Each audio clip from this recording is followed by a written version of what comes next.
What's going on, my friends? My name is Joe, and welcome back for episode 41 of the Town Hall 12 free-to-play series. Now, the Clan War League starts in the next day and 15 hours. By the time you watch this video, it should be about 15 hours out, which means that you should be working on your Clan War-style armies. You need to get away from those farming armies for a little bit and get some repetitions in with your favorite army. That way you can go into the Clan War Leagues and succeed. Today, we're going to be taking a look at the Yeti Smash army, a variation with the bat spells, because it's actually a really fun army to use. We're going to do a walkthrough of this army, as well as an attack that is actually a fail to show you what could go wrong, and then some live attacking, followed up by some laboratory upgrades to get rid of some hammers of fighting. So we're going to use this base right here as our example for two different reasons. We have a mixture of Town Hall 11 and Town Hall 12 defenses, so it's not really low weighted, and it's also a very symmetrical base design. That way you can get a very generalized idea on how this army works. Now, most of the time with the Smash style armies,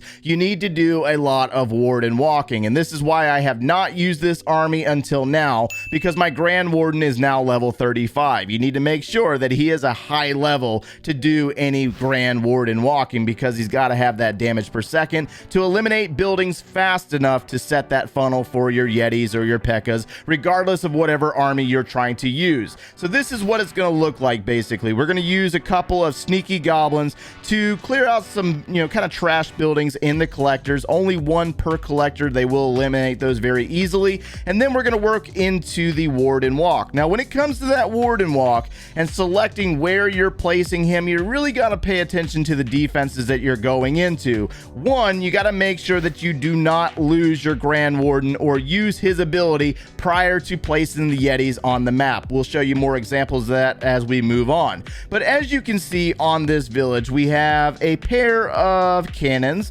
but due to the range of the Grand Warden, he can kind of sit outside the wall and pick off buildings very easily. This is one of the perks of Warden walking versus the Queen walking. So he's going to work up there, and he's funneling out some buildings up here, and then we're going to use a baby dragon over here to make sure that we clear these exterior buildings. That way we can move our king inside the village and clear this side of the base. So we got the Barbarian King placed, we have two wizards, and we have a super wall breaker. We're going to open up this compartment for the king, and you're going to notice because we funneled out those buildings or cleared those buildings, he will go inside the village. Now, the Grand Warden, you got to make sure that you bring him into your Yetis. You don't want him wandering off by himself. You really need that Eternal Tome ability from the Warden on your Yetis and your Bowlers, and that's exactly what we're going to do. You have to have a troop that is placed near him to cause him to move into the main group. If you place a P.E.K.K.A. or a Yeti off to the right where you do not want to go, he will follow them instead, so do not do that. So we got our Ice Golem, Log Launcher, Yetis placed, and we're going to bring the Warden into the main group by placing that Yeti near him, and then we're going to drop a Rage spell, and we will have to use his ability in this particular attack a little earlier than we would like because of the Town Hall. Now, we're protecting the Log Launcher, we're protecting our Archer Queen, and we're protecting our Yeti and Bowlers as they go deeper in the village to eliminate the Eagle Artillery and multiple Inferno Towers. Inside the Log Launcher, we had two Yetis to take down the Town Hall, and the Queen is going to continue to work her way around the village. Now, I want you to see what's left on this base. As a matter of fact, a lot of the base is gone because of this heavyweight army, but now we can flank in our bats to the opposite side of our Yetis to go into this cannon, Archer Towers, and then we have Wizard Tower, Air Sweeper, and more Wizard Towers. But you're going to notice because of these two Wizard Towers down here, and look where the Bowlers and Yetis are traveling, they will be eliminated very soon. So we're going to end up swagging some free spells on this attack, but we have plenty of free spells just in case those Yetis and Bowlers fail. The free spell is going to be dropped on the vicinity of the Wizard Tower and the Air Sweeper to allow the bats to come in and take them down very easily, and then we're going to have the rest of the base cleared. So, I mean, Very easy attack depending on the base that you're facing off against. The main key here is to make sure that you do not spend a ton of time on the Warden walk. Make sure that you do not lose his ability or use his ability way too early, and making sure that you funnel. You gotta funnel the base to make sure that those Yetis and Bowlers go exactly where you want them to go. The final buildings will fall right there. There's the army that we're going to be using today, and now let's get into a failed attack. So that attack was really nice, but that attack also has the ability to fail, and I feel that it's very, very important to show you a fail. That way you do not make the same mistakes that I do. So we've had 3 back-to-back 3 stars, getting some loot, trying to get our builders back down since we're not upgrading heroes right now, but you'll also see that we had a 78% 2-star, and this is not necessarily ideal when working with a 3-style army. Now this base is a ring-style-ish base, and it's got a whole bunch of mess going on. It's I don't even know what it's going to be, but anyways, regardless, the goal is to make sure that you funnel, but you also have to worry about the Barbarian King not going where you want him to go, or the Grand Warden not clearing out buildings and funneling the base like you want him to do. So we used our baby dragon, we used some sneaky goblins, we got the Grand Warden walk going, we got the Barbarian King placed on the left side of your screen, we dropped some wizards, we drop our super wall breaker, but we ultimately failed to remove these buildings right here, which is going to cause the king to come into contact with the Grand Warden. Watch what the Grand Warden does. He's going to in fact go with the Barbarian King. So now we have a problem because we did not funnel as much as we should have. So you have all these buildings to the right and you have all these buildings to the left, and our troops are going to split, and that is a very bad thing when it comes to the Yetis and your Bowlers. Bowlers are going to go right, Yetis are going to go straight. We have a group of Yetis that go towards the left. Our king is dead, our Warden's ability has been used, and our Archer Queen is following the Bowlers around to the right. So now we have the log launcher in the core taking on the Town Hall. The Town Hall will fall, but we still have these multi-target and single-target Inferno Towers still standing. This is bad. Very, very bad. So I'm going to go ahead and speed this one up, that way you can see what happens to the bats. We end up wasting freeze spells because our Yetis and our Bowlers did not take out the heavyweight defenses like they were supposed to do, and unfortunately the bats will get roasted and we're out of freeze spells. All we have left is a very weak queen, and this is just one example of what could go wrong for you in the Yeti Smash Attack strategy if you do not properly funnel like I showed you in the first attack.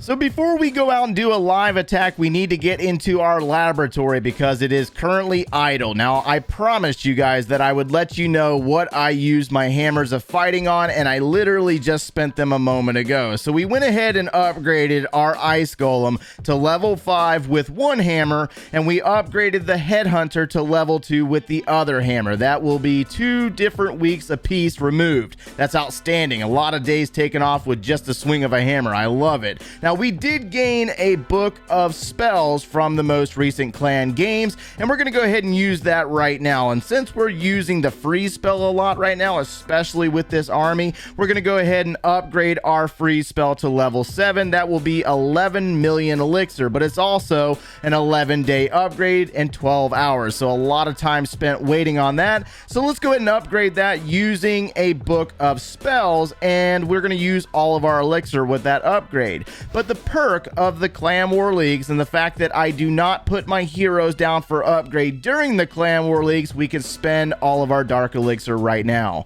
So that's exactly what we're going to do. Let's get back into our laboratory, and I think we're going to go ahead and upgrade our Lava Hound to level 5 for 190,000 Dark Elixir, which will use most of that Dark Elixir, but unfortunately it's also a 14-day upgrade, just like just about everything else in the laboratory. So let's just go ahead and upgrade this thing, close the lab, and we don't have to worry about it again for the next 2 weeks.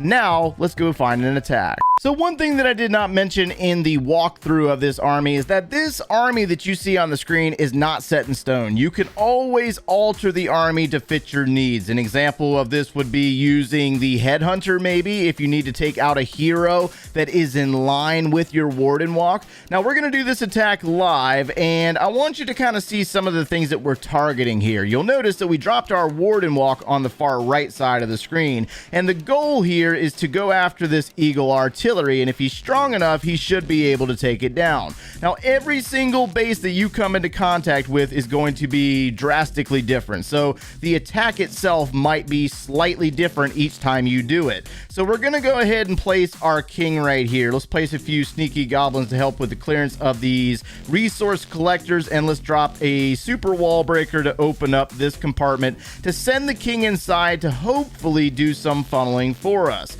Now, he's taken a lot of damage from the Expo and the cannon, so let's go ahead and use his ability, and the Warden was successful with the elimination of the Eagle artillery. So let's drop our ice golem, our log launcher, and let's bring that guy back by placing a Yeti. I don't know, let's see if we can get him to go back inside. Let's drop the Yetis once the log launcher opens up the compartments. There we go. Let's release our bowlers now, since we have a designated path for them, and our archer queen. Notice how the Warden does come back and joins the group. Let's go ahead and place our rage spell, and everything is moving towards the town hall. This is a very easy base design, of course, so I wanted to show you this one because, one, it has some decent resources, but it also has a good example of some things that you might see in your clan war leagues. Now we're going to bring in our bats over here to start flanking in, and you'll notice that wizard tower. We have to pay attention to the wizard tower, and we must freeze it just in time. So let's go ahead and freeze it.